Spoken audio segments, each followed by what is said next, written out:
so a while ago you said that Jeff said that he believes the Bible in its entirety, right? Mm-hmm. And so in Luke, Jesus says to the person on the left of him, "Today you will be with me in paradise," when they're dying.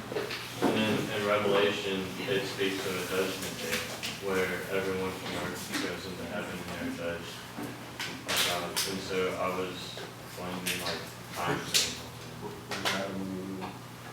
Absolutely.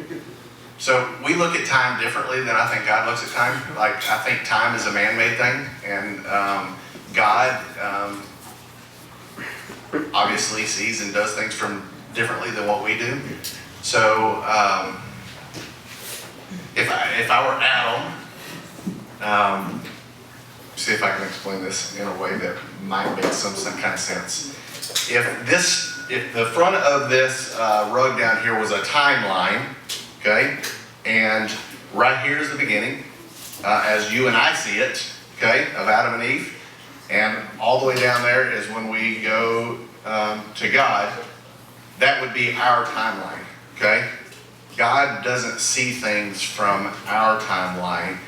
It would be, if there was such a thing, it would be just a notch on an infinity thing. So I look at that as you and I put a timeline on it, and God, there is no such thing as time, I think. I don't know how to explain that, because eternity is eternity.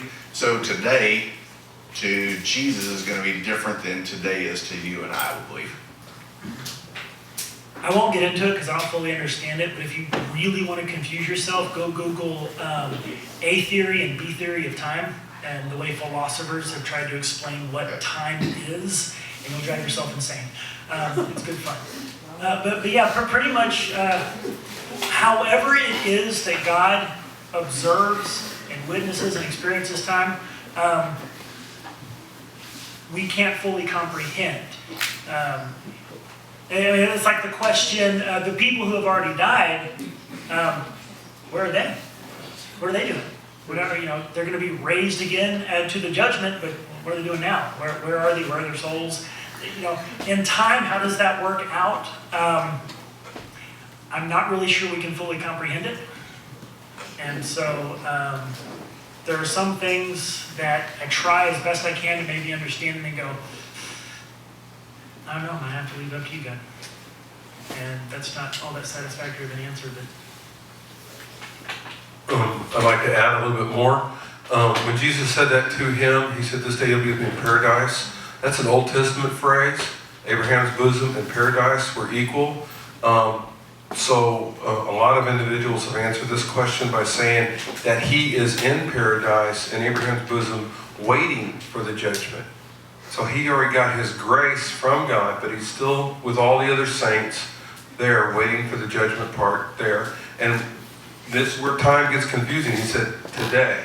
But Jesus died that day, but he didn't die that day. It still took him 3 days to die. Okay? Though they came and broke their legs. they broke their legs, but he didn't die. That's why they broke their legs. They had to wait.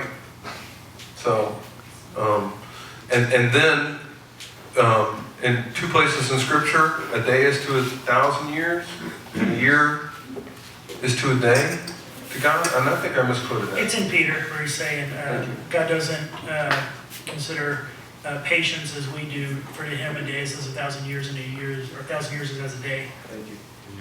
So that's not necessarily a quote about how God sees time as much as it is expressing the vastness of his patience. And so.